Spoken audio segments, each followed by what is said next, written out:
This is Mike, your quantum healer, and my goal here is to upgrade your consciousness. Today, I'm going to share with you an amazing tips and techniques about meditation and breathing that I learned from one of my favorite actors, Mr. Captain America himself, Chris Evans. Stay cool.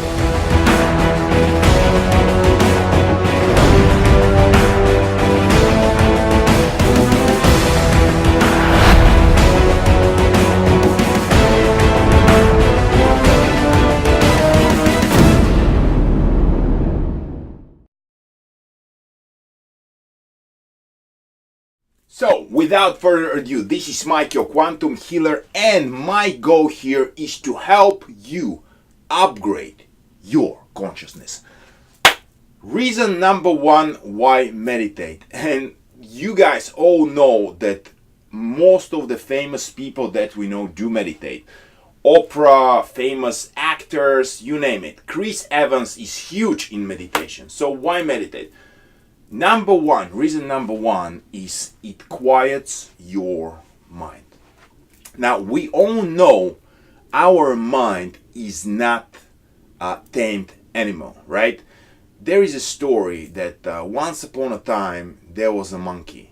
The monkey was jumping around, and one day the monkey ate a lot of bananas. The monkey fell asleep, and then when the monkey woke up, ate so many bananas that from the pressure of the bananas the tail fell off, right? A story about the evolution. I know I'm not a big fan of evolution, but if you are or you are not, it doesn't matter. The tail fell off, so the monkey became not so much a monkey anymore. But what about the brain, right? In the Sanskrit tradition, the brain is called the untamed, untrained mind. It's called a monkey, or it's called Merkaba, right? So the monkey brain is referring to the thoughts and the craziness that is going on in our mind all the time. Worrying, oh, what about this? What about that? Thinking about the past, thinking about the future, thinking about the past, thinking about the future. And by doing that, we are missing the life itself, which is happening now. Now is the only time when you live.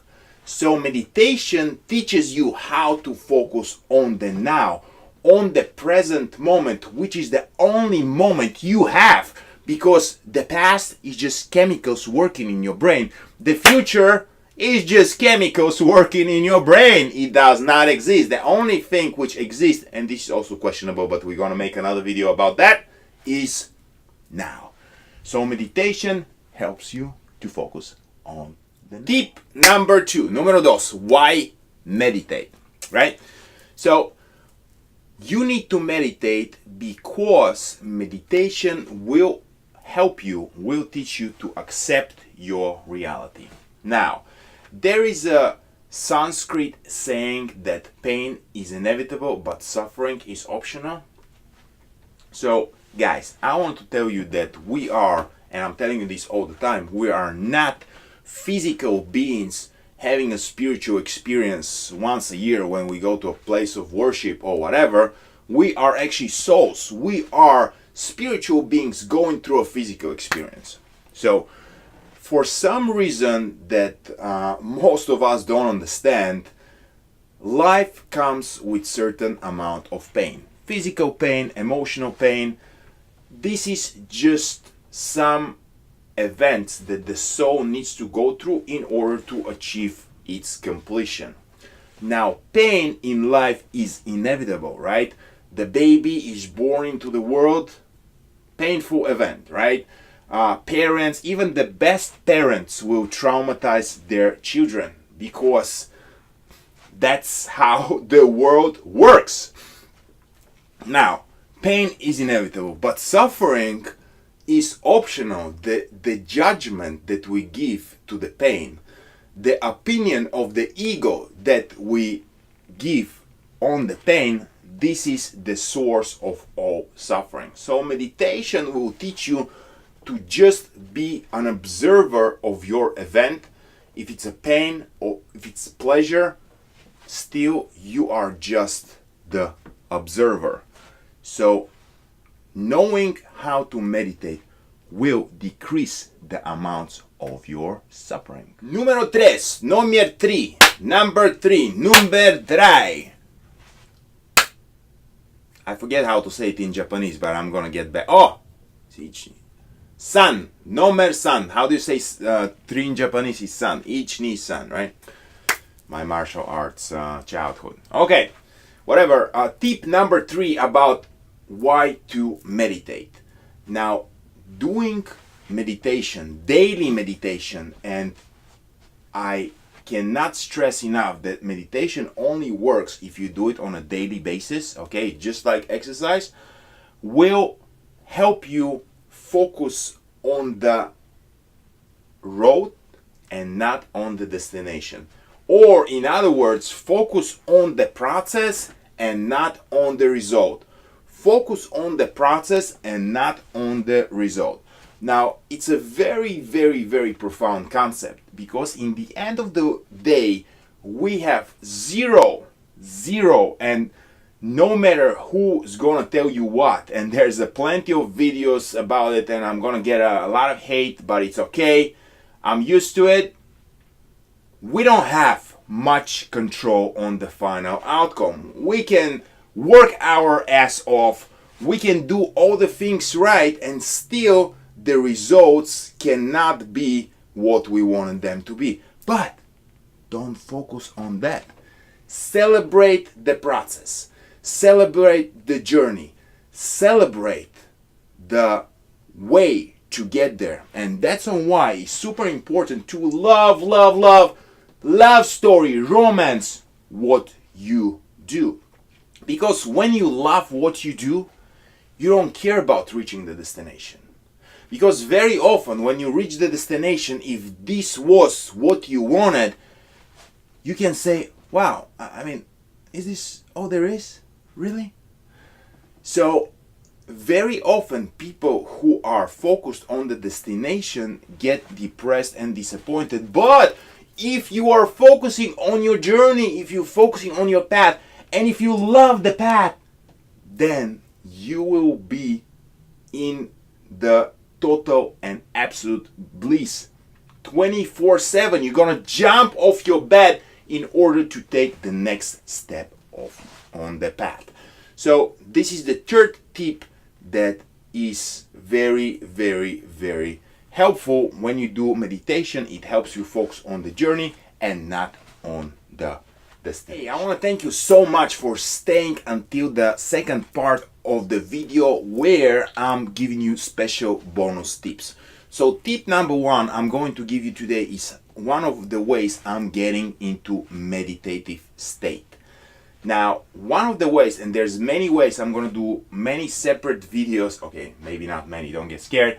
I'm gonna make separate videos on different ways on how to achieve the state of meditation. But I'm going to give you now an amazing breathing technique that will help you not only to achieve a state of meditation, but also energize your body.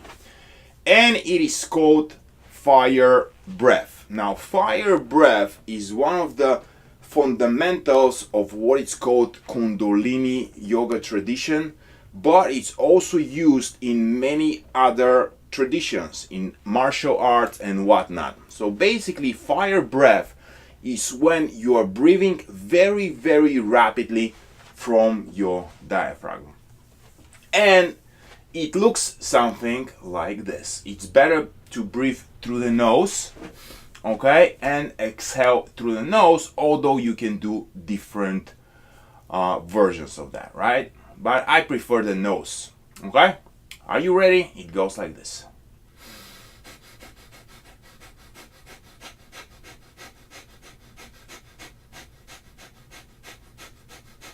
And this is the fire breath.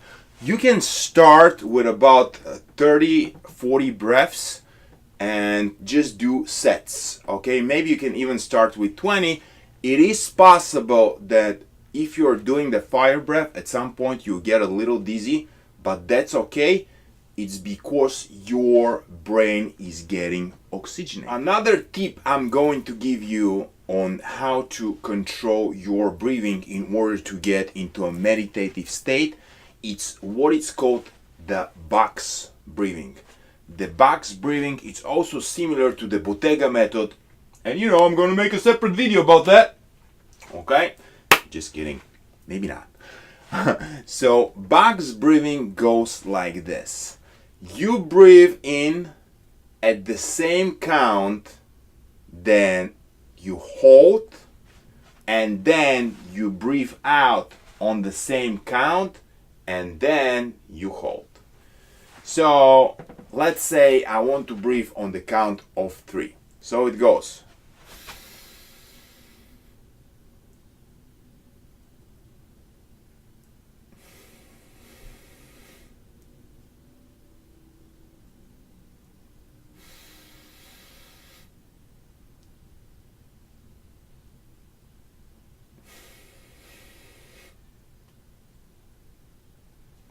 You get the jive, right?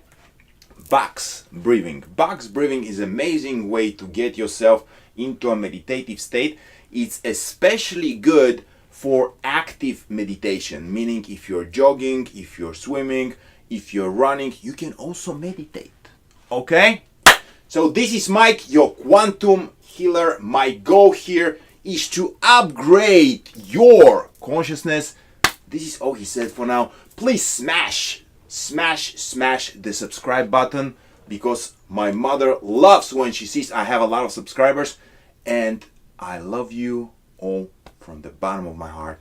We are in this journey together. Love, share, subscribe, and I'll see you in the next.